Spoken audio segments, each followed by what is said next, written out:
জানিয়ে দেব এই মুহূর্তে হাতে পাওয়া সর্বশেষ গুরুত্বপূর্ণ আপডেট বাংলা সংবাদ। শুরুতেই থাকছে রিমান্ডে সালমান এফ রহমানের স্বীকারোক্তি, ৫ নেতার জন্য দেশে ভয়াবহ পরিস্থিতি তৈরি হয়। আওয়ামী লীগের ৫ নেতার জন্য কোটা সংস্কার আন্দোলনকে কেন্দ্র করে দেশে ভয়াবহ পরিস্থিতি হয়েছিল বলে জানিয়েছেন সাবেক প্রধানমন্ত্রী শেখ হাসিনার বেসরকারি শিল্পী ও বিনিয়োগ উপদেষ্টা সালমান এফ রহমান।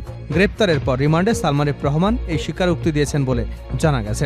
ওই ৫ নেতা হলেন আওয়ামী লীগের সাধারণ সম্পাদক ও সেতুমন্ত্রী ওবায়দুল কাদের, সাবেক স্বরাষ্ট্রমন্ত্রী আসাদুজ্জামান খান কামাল, সাবেক মন্ত্রী জাহাঙ্গীর কবির নানক, সাবেক তথ্য প্রযুক্তি প্রতিমন্ত্রী জুনায়েদ আহমেদ পলক এবং সাবেক তথ্য প্রতিমন্ত্রী মোহাম্মদ আলী এ আরাফাত। এবারে জানাবো কক্সবাজারের চকরিয়ায় ডোলা হাজরায় যৌথ বাহিনীর অভিযান চলাকালে ডাকাতের হামলায় সেনা কর্মকর্তা লেফটেন্যান্ট তানজিম সারোয়ার নির্জন 23 নিহত হয়েছেন। অস্ত্র উদ্ধারে যৌথ বাহিনী সারা রাত ধরে শ্বাসরুদ্ধকর অভিযান চালানোর সময় ঘটনা ঘটে। এ সময় ডাকাত দলের সদস্য রিয়াজুল এবং বেলাল সহ 3 জনকে আটক করা হয়েছে। উদ্ধার করা হয়েছে 2টি আগ্নেয়াস্ত্র। জানাবো সাবেক সেনাপ্রধান জেনারেল আজিজ আহমেদের 2 ভাই হারিস আহমেদ এবং তোফায়েল আহমেদ ওরফে জোসেফের করা 4টি জাতীয় পরিচয়পত্র বাতিল করেছে নির্বাচন কমিশন। মঙ্গলবার ইসির জাতীয় পরিচয় নিবন্ধন অনুবিভাগের মহাসচিব মোহাম্মদ মাহবুবুল আলম তালুকদার এ তথ্য নিশ্চিত করেছেন। এদিকে ব্যারিস্টার মাহবুবউদ্দিন খোকনকে শোকজ। বাংলাদেশ জাতীয়তাবাদী দলের চেয়ারপারসনের উপদেষ্টা ব্যারিস্টার মাহবুবউদ্দিন খোকনকে কারণ দর্শানোর নোটিশ দিয়েছে বিএনপি। সোমবার বিএনপির কেন্দ্রীয় দপ্তর থেকে শোকজের চিঠি পাঠানো হয়েছে। জানিয়ে দেব ডক্টর মোহাম্মদ ইউনূসকে শুভকামনা জানিয়েছেন জাতিসংঘের আবাসিক সমন্বয়কারী। জাতিসংঘের ৭৯তম সাধারণ পরিষদ অধিবেশনে যোগ দেওয়ায় অন্তর্বর্তী সরকারের প্রধান উপদেষ্টা নোবেল বিজয়ী অর্থনীতিবিদ ডক্টর মোহাম্মদ ইউনূসকে শুভকামনা জানিয়েছে ঢাকায় নিযুক্ত জাতিসংঘের আবাসিক সমন্বয়কারী গোয়েন লুইস। আজ মঙ্গলবার সামাজিক যোগাযোগ মাধ্যমে এক্স হ্যান্ডেলে এক পোস্টে ডক্টর ইউনূসকে অভিনন্দন জানান গোয়েন লুইস। এবং সর্বশেষ জানাবো আন্তর্জাতিক সংবাদ। মধ্যপ্রাচ্যে যুদ্ধ চায় ইসরায়েল, অপূরণীয় পরিণতির হুঁশিয়ারি ইরানের। লেবাননের সশস্ত্র গোষ্ঠী হিজবুল্লাহর সঙ্গে ইরানকে টেনে এনে ইসরায়েলের মধ্যপ্রাচ্যের সর্বাত্মক যুদ্ধ শুরু করতে চায় বলে মন্তব্য করেছেন দেশটির প্রেসিডেন্ট মাসুদ পেজেশকিয়ান। একই সঙ্গে এই যুদ্ধের অপূরণীয় পরিণতির বিষয়ে ইসরায়েলকে সতর্ক করেছেন তিনি। এতক্ষণ শিরোনাম শুনছিলেন, এবার বিস্তারিত। প্রিয় দর্শক, আপনি যদি এই চ্যানেলে নতুন হয়ে থাকেন, ভিডিওটি দেখতে দেখতে চ্যানেলটি সাবস্ক্রাইব করে আমাদের সঙ্গেই থাকুন। আর এই ভিডিও সম্পর্কে আপনি আপনার মূল্যবান মতামতটি কমেন্ট বক্সে জানিয়ে দিন। আর হ্যাঁ প্রিয় দর্শক, জানিয়ে দিন ভিডিওটি কোথা থেকে দেখছেন। রিমান্ডে সালমান এফ রহমানের স্বীকারোক্তি, ৫ নেতার জন্য দেশে ভয়াবহ পরিস্থিতি তৈরি হয়। আওয়ামী লীগের ৫ জন নেতার জন্য কোটা সংস্কার আন্দোলনকে কেন্দ্র করে দেশে ভয়াবহ পরিস্থিতি হয়েছিল বলে জানিয়েছেন সাবেক প্রধানমন্ত্রী শেখ হাসিনার বেসরকারি শিল্প ও বিনিয়োগ উপদেষ্টা সালমান এফ রহমান।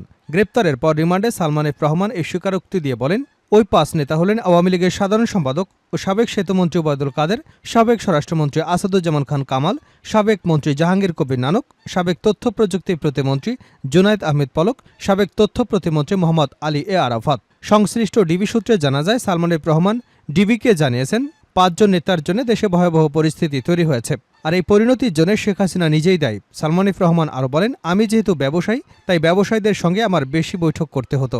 ওইসব বৈঠক থেকে দেশের আস্থা স্থিতিশীল রাখতে চাপ দিত। আমি ওই চাপের কথা তৎকালীন প্রধানমন্ত্রীকে অবগত করতাম, কিন্তু তিনি পাত্তা দিতেন না। রুদ্ধদ্বার বৈঠকগুলোতে আমাকে রাখতেন না।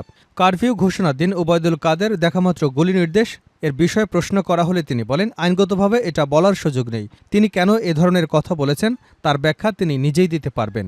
যুক্তরাষ্ট্রের কানেকশনের বিষয়ে জানতে চাইলে তিনি বলেন, যুক্তরাষ্ট্রের সঙ্গে আমার কোনো বিশেষ কানেকশন ছিল না। তারা আমাদের দেশে অনেক বিনিয়োগ করেছে, কিন্তু টাকা নিতে পারছিল না। এ কারণে তারা মাঝে মধ্যে আমাকে নক করত। যুক্তরাষ্ট্রের লোকজন কেন বারবার এসে আপনার সঙ্গে বৈঠক করতে জানতে চাইলে সালমান এফ রহমান ডিবির সংশ্লিষ্ট কর্মকর্তাকে বলেন, বৈঠকগুলো ছিল মূলত অর্থনৈতিক বিষয়। ডলার সংঘর্ষ নানা কারণে যুক্তরাষ্ট্রের বিনিয়োগকারীদের মুনাফা দিতে পারছিলাম না। তাদের সঙ্গে রাজনৈতিক বিষয় নিয়ে কোনো আলোচনা হয়নি। ৫ই অগাস্ট আওয়ামী সরকারের পতনের পর একের পর এক আওয়ামী লীগের বেশ কয়েকজন আওয়ামী নেতা, সাবেক মন্ত্রী, প্রতিমন্ত্রী, আইনশৃঙ্খলা রক্ষাকারী সাবেক কর্মকর্তাদের গ্রেপ্তার হন। বিভিন্ন মামলায় ডিবি হেফাজতে রিমান্ড শেষে ইতিমধ্যেই তাদের কারাগারে পাঠানো হয়েছে। গ্রেপ্তারকৃতদের কাছ থেকে প্রাপ্ত তথ্যের বরাতে ডিবি সূত্র জানায়, গ্রেপ্তারকৃতদের অনেকেই বলেছেন তারা শেখ হাসিনা সহ অন্যান্যদের বারবার সতর্ক করেছেন, বলেছেন যা হচ্ছে তা ভালো হচ্ছে না, কিন্তু তারা কোনো উপদেশই শোনেননি।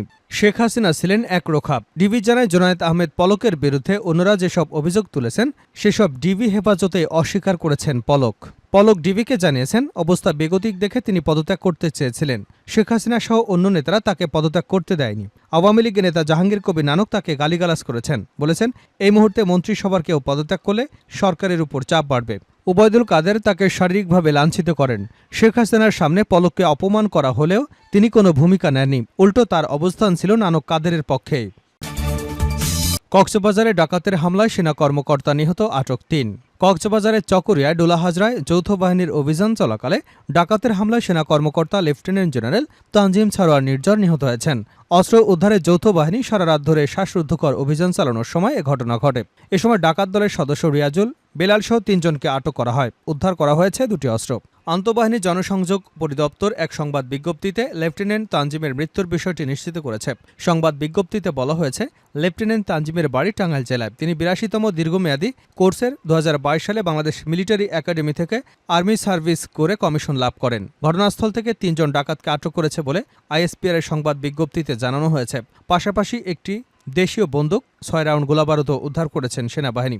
জানা গেছে, গতকাল সোমবার দিবাগত রাতে ডোলা হাজরা ইউনিয়নের মাইসপাড়া এলাকায় ছুরিকাঘাতে গুরুতর আহত হন তানজিম সারোয়ার নির্ঝর। পরে কক্সবাজার হাসপাতালে নেওয়ার পথে রামু এলাকায় পৌঁছলে তিনি মারা যান। নিহত তানজিম সারোয়ার নির্ঝর সেনাবাহিনীর লেফটেন্যান্ট ছিলেন। স্থানীয় লোকজন জানিয়েছেন, পূর্ব মাইসপাড়ায় মাছ ব্যবসায়ী রেজল করিমের বাড়িতে ডাকাত দল হানা দিয়েছে। এমন সংবাদের ভিত্তিতে সেনাবাহিনী এবং পুলিশের যৌথ দল অভিযান চালায়। যৌথ বাহিনীর উপস্থিতি টের পেয়ে ডাকাতেরা পালিয়ে যাবার চেষ্টা করে। এ সময় লেফটেন্যান্ট তানজিম সারোয়ার এক ডাকাতকে ধাওয়া করে ধরে ফেলেন। তবে ওই ডাকাত তখন অতর্কিত তানজিমের মাথায় এবং গলায় উপর্যুপরি ছুরিকাঘাত করে পালিয়ে যায়। সঙ্গে সঙ্গে সেনা কর্মকর্তা তানজিম মাটিতে লুটিয়ে পড়েন। পরে সেনাবাহিনীর অন্য সদস্যরা তাকে গুরুতর আহত অবস্থায় উদ্ধার করে তাৎক্ষণিকভাবে মালমঘাট মেমোরিয়াল হাসপাতালে নিয়ে গেলে কর্তব্যরত চিকিৎসক তাকে মৃত ঘোষণা করেন। জেনারেল আজিজের ২ ভাইয়ের এনআইডি বাতিল। সাবেক সেনাপ্রধান জেনারেল আজিজ আহমেদের ২ ভাই হারিস আহমেদ এবং তুফাইল আহমেদ ওরফে জোসেফের করা ৪টি জাতীয় পরিচয়পত্র বাতিল করেছে নির্বাচন কমিশন। মঙ্গলবার ইসির জাতীয় পরিচয় নিবন্ধন অনুবিভাগের মহাসচিব মোহাম্মদ মাহবুবুর আলম তালুকদার এ তথ্য নিশ্চিত করেছেন। তিনি বলেন, সাবেক সেনাপ্রধান জেনারেল আজিজের তদবিরে তার ২ ভাই হারিস এবং জোসেফের নামে ৪টি পরিচয়পত্র ইস্যু করা হয়েছিল। এই এনআইডিগুলোতে ভুয়া তথ্য দেওয়ার প্রমাণ মিলেছে। তাই ইসির সার্ভার থেকে তাদের ৪টি এনআইডি ব্লক করে দেওয়া হয়েছে। ফলে এনআইডি যাচাই সংক্রান্ত কোনো সেবা আর তারা পাবেন না। ২০১৮ সালের জুন থেকে ২০২১ সালের জুন পর্যন্ত বাংলাদেশের চিফ অব আর্মি স্টাফ ছিলেন জেনারেল আজিজ আহমেদ। নিজেদের নামের পাশাপাশি বাবা মার নামও বদল করেছেন আজিজ আহমেদের ২ ভাই হারিস এবং জোসেফ। হারিস আহমেদ এনআইডিতে মোহাম্মদ হাসান এবং জোসেফ নাম পরিবর্তন করে লিখেছেন তানভীর আহমেদ তানজিল। এছাড়া তারা ঠিকানাও পরিবর্তন করেছেন। হারিস আহমেদ তুফাইল আহমেদ ওরফে জোসেফ কিভাবে মিথ্যা তথ্য দিয়ে এনআইডি কার্ড পেলেন তা খতিয়ে দেখতে ৩ সদস্যের কমিটি গঠন করেছিল কমিশনের এনআইডি শাখা। ব্যারিস্টার মাহবুব-উদ্দিন খোকনকে শোকজ। বাংলাদেশ জাতীয়তাবাদী দল বিএনপি চেয়ারপারসনের উপদেষ্টা ব্যারিস্টার মাহবুব-উদ্দিন খোকনকে কারণ দর্শানোর নোটিশ দিয়েছে বিএনপি। সোমবার বিএনপির কেন্দ্রীয় দপ্তর থেকে শোকজের চিঠি পাঠানো হয়েছে। বিএনপির সিনিয়র যুগ্ম মহাসচিব রুহুল কবির রিজভী স্বাক্ষরিত ওই চিঠিতে উল্লেখ করা হয়, বিএনপি এবং এর অঙ্গ ও সহযোগী সংগঠনের নেতৃবৃন্দ সংশ্লিষ্ট সবার অবগতির জন্য জানানো যাচ্ছে যে আপনাদের অধীনস্থ কোনো ইউনিটে সাংগঠনিক কাজের উদ্দেশ্য সফরকালে কোনো ধরনের মোটরসাইকেল বহর ও কার সহ অন্য কোনো যানবাহনের শোভাযাত্রা পরিহার করতে হবে। এসব শোভাযাত্রার কারণে পাশ দিয়ে চলাচলরত সাধারণ মানুষের যানবাহন বা পথচারীদের যাতায়াতে ভয়ানক বিঘ্ন ঘটে। যে এলাকায় সাংগঠনিক সভা, কর্মী সভা অথবা জনসভা হয়, সেই এলাকার ঊর্ধ্বতন নেতাদের আগমন ঘটলেও শোভাযাত্রার কারণে প্রচণ্ড যানজটের সৃষ্টি হয় এবং মানুষকে চরম দুর্ভোগ পোহাতে হয় এবং কোনোভাবেই যা কাম্য নয়। চিঠিতে আরও বলা হয়, ইতিমধ্যে লক্ষ্য করা যাচ্ছে ঢাকাসহ সারা দেশে বিএনপি এবং এর অঙ্গ ও সহযোগী সংগঠনের নেতাকর্মীদের রং বেরঙের পোস্টার, ব্যানার, ফেস্টুন প্রদর্শন করতে দেখা গেছে। এটি অত্যন্ত দৃষ্টিকটু, অনভিপ্রেত এবং দলের শৃঙ্খলা পরিপন্থী। দলের অতি উৎসাহী কতিপয় নেতৃবৃন্দ নিজেদের ছবি সম্বলিত পোস্টার প্রকাশ করেছে এবং ফেস্টুন ও ব্যানার ঝুলিয়ে রাখছেন। এসব কর্মকাণ্ড থেকে নেতাকর্মীদের বিরত থাকার জন্য নির্দেশনা দেওয়া হচ্ছে। শেষ করছে আন্তর্জাতিক সংবাদ দিয়ে। মধ্যপ্রাচ্যে যুদ্ধ চায় ইসরায়েল, অপূরণীয় পরিণতির হুঁশিয়ারি ইরানের। লেবাননের সশস্ত্র গোষ্ঠী হিজবুল্লাহর সঙ্গে ইরানকে টেনে এনে ইসরায়েল মধ্যপ্রাচ্যে সর্বাত্মক যুদ্ধ শুরু করতে চায় বলে মন্তব্য করেছেন দেশটির প্রেসিডেন্ট মাসুদ পেজেশকিয়ান। একই সঙ্গে এই যুদ্ধের অপূরণীয় পরিণতির বিষয়ে ইসরায়েলকে সতর্ক করেছেন তিনি। সোমবার নিউ ইয়র্কে সাংবাদিকদের সঙ্গে আলাপকালে তিনি এই হুঁশিয়ারি দিয়েছেন। খবর রয়টার্সের। পেজেশকিয়ান বলেন, আমরা মধ্যপ্রাচ্যে অস্থিতিশীলতার কারণ হতে চাই না, কারণ এর পরিণতিতে যা হবে তা অপূরণীয়। তিনি বলেন, আমরা যুদ্ধ চাই না, আমরা শান্তিতে বসবাস করতে চাই। ইসরায়েল এ অঞ্চলে সর্বাত্মক যুদ্ধ চায়। হেলিকপ্টার দুর্ঘটনায় সাবেক প্রেসিডেন্ট ইব্রাহিম রাইসের মৃত্যুর পর ইরানের প্রেসিডেন্ট নির্বাচিত হয়েছেন মাসুদ পেজেশকিয়ান। তাকে দেশটির সম্ভাব্য সংস্কারবাদী নেতা হিসেবে বিবেচনা করা হয়। পেজেশকিয়ান গত জুলাই মাসে একটি বাস্তববাদী পররাষ্ট্রনীতি মেনে চলার প্রতিশ্রুতি দিয়ে নির্বাচিত হন। গাজায় ইসরায়েলের গণহত্যায় নিরাপত্তার জন্য তিনি আন্তর্জাতিক সম্প্রদায়ের নিন্দা করেছেন। সোমবার লেবানন জুড়ে ইসরায়েলের ভয়াবহ বিমান হামলায় প্রায় 500 মানুষ নিহত হওয়ায় পেজেশকিয়ান ইসরায়েল নিয়ে কথা বলেন। এ সময় আলাপ আলোচনার মাধ্যমে মধ্যপ্রাচ্যের সংঘাতের সমাধানের আহ্বান জানান পেজেশকিয়ান।